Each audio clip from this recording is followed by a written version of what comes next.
फिर मैंने अपना बड़ा सा बैट निकला और सुरंग में डाल दिया। हेलो दोस्तों, नमस्कार। कैसे हैं आप लोग? आशा करती हूँ अच्छे होंगे। मैं रीता, स्वागत है एक और नई वीडियो में। इस कहानी में आप मुझे एक लड़के के रूप में सुनेंगे। मैंने अपने दोस्तों की मदद ली। मेरे दोस्त जो कि मेरे साथ कॉलेज में पढ़ा करते थे, उन्होंने मेरी मदद की और मैं अब काजल की शादी धूमधाम से करवाना चाहता था। काजल की शादी में किसी भी प्रकार की कोई कमी न रह जाए, इसका मैंने पूरी तरीके से ध्यान रखा था और काजल की शादी बड़ी ही धूमधाम से हुई। हमारे सारे रिश्तेदार भी खुश थे और मैं भी काफी खुश था कि अपनी बहन की शादी में धूमधाम से करवा पाया। अब काजल की शादी हो जाने के बाद कुछ समय तक मैं जयपुर में रहा। जब मैं उस दिन जयपुर से मुंबई वापस लौट रहा था, तो मेरे दिमाग में सिर्फ यही ख्याल चल रहा था कि पापा मम्मी अब घर पर अकेले रह पाएंगे भी या नहीं। जब तक काजल थी, तब तक वह लोग काजल के साथ ही रहा करते थे, लेकिन अब मुझे लगने लगा था कि मुझे उन्हें अपने साथ लेकर आना चाहिए। मैं अपने दिमाग में यही सोच रहा था कि तभी मेरे सामने वाली सीट पर मैंने देखा कि एक लड़की बहुत ज्यादा परेशान दिखाई दे रही थी। मुझे उसे देखकर कुछ ठीक नहीं लग रहा था। काफी देर तक मैंने उससे कुछ बात ही नहीं की, न ही उसने आसपास में किसी से कुछ बात की। उसने अपना मोबाइल चार्जिंग पर लगाया, तो मैं उसकी तरफ देखे जा रहा था।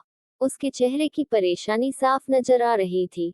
वह किसी न किसी बड़ी परेशानी से गुजर रही थी, तो मैंने सोचा कि क्यों ना मैं उससे बात करूं। मैंने उससे इस बारे में बात की, तो उसने मुझे कहा कि नहीं, मैं ठीक हूँ।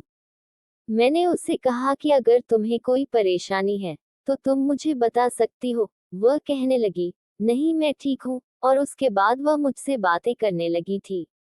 मुझे नहीं मालूम था कि वह मुंबई में ही रहती है। लेकिन जब वह मुंबई रेलवे स्टेशन पर उतरी, तो मैंने उसे कहा कि आपको कहाँ जाना है। वह मुझे कहने लगी कि मुझे मेरी फ्रेंड के पास जाना है।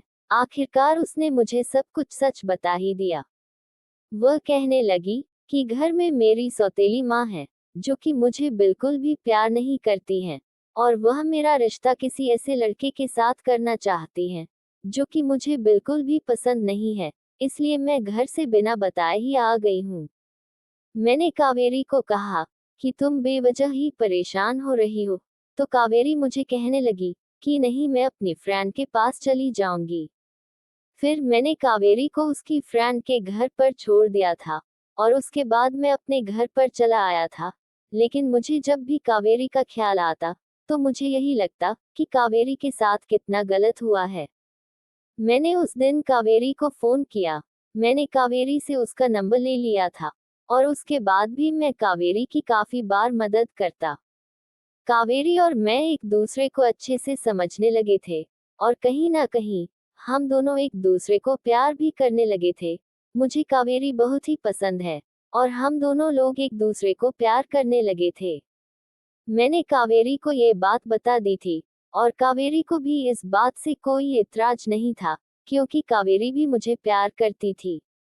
अब कावेरी और मैं एक दूसरे के साथ अपना जीवन बिताना चाहते थे, लेकिन समस्या ये थी कि कावेरी के परिवार वाले इस बात के लिए तैयार होंगे या नहीं। कावेरी की सौतेली माँ तो उसे बिल्कुल भी पसंद नहीं करती थी और उसके पापा की तबीयत भी ठीक नहीं रहती है। इसलिए कावेरी नहीं चाहती थी कि उसके पापा को अब कोई भी परेशानी हो। कावेरी और मैं साथ में ही रिलेशन में थे और हम दोनों एक दूसरे के साथ रिलेशन में बहुत ही खुश है। जब भी मुझे कोई परेशानी होती, तो कावेरी से मैं बात कर लिया करता और मुझे बहुत ही अच्छा लगता था जब मैं कावेरी से बातें करता। कावेरी मुझसे मिलने के लिए अक्सर आती रहती थी। जब भी कावेरी मुझसे मिलने के लिए मेरे फ्लैट में आती, मुझे बहुत ही ज्यादा अच्छा लगता था और कावेरी को भी काफी अच्छा लगता था जब भी हम दोनों साथ में होते। हम दोनों साथ समय बिताया करते थे। एक दिन कावेरी और मैं साथ में बैठे हुए थे। उस दिन हम दोनों आपस में बातें कर रहे थे। मैं उस दिन कावेरी से गर्मा गर्मा बातें कर रहा था। मैंने और कावेरी ने उससे पहले कभी भी एक दूसरे को किस नहीं किया था, लेकिन ये पहला मौका था जब मैंने कावेरी के होठों को चूम लिया था और उसके गले लग गया। और कावेरी को इस बात से कोई ऐतराज नहीं था। मुझे बहुत ही अच्छा लगा था। जब मैं कावेरी के होठों को चूम रहा था तो कावेरी को बहुत मजा आ रहा था। वह मुझे कहने लगी, मुझसे बिल्कुल भी रहा नहीं जा रहा है, बस तुम मेरे साथ खेल शुरू कर दो। फिर मैंने अपना बड़ा सा बेट निकला और सुरंग में डाल दिया और खुदाई शुरू कर दी। कावेरी को बहुत मजा आ रहा था और मुझे भी। फिर मैंने कहा कि कावेरी, तुम्हारी केंद्र सरकार बहुत सख्त है, खेल में मजा आ रहा है। तो कावेरी बोली, ये गेम मैं पहली बार खेल रही हूँ, मुझे इस खेल में बहुत दिक्कत हो रही है और मजा भी आ रहा है।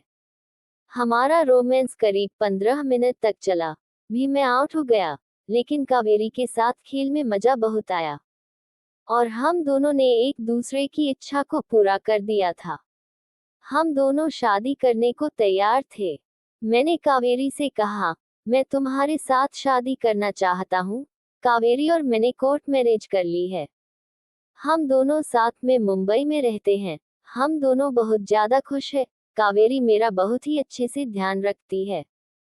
तो दोस्तों, इस कहानी का अंत यहीं पर होता है। मिलते हैं एक और नई कहानी, नई वीडियो के साथ। तब तक के लिए नमस्कार। जिन लोगों ने हमारे चैनल को सब्सक्राइब नहीं किया है, सब्सक्राइब जरूर कर लें। धन्यवाद।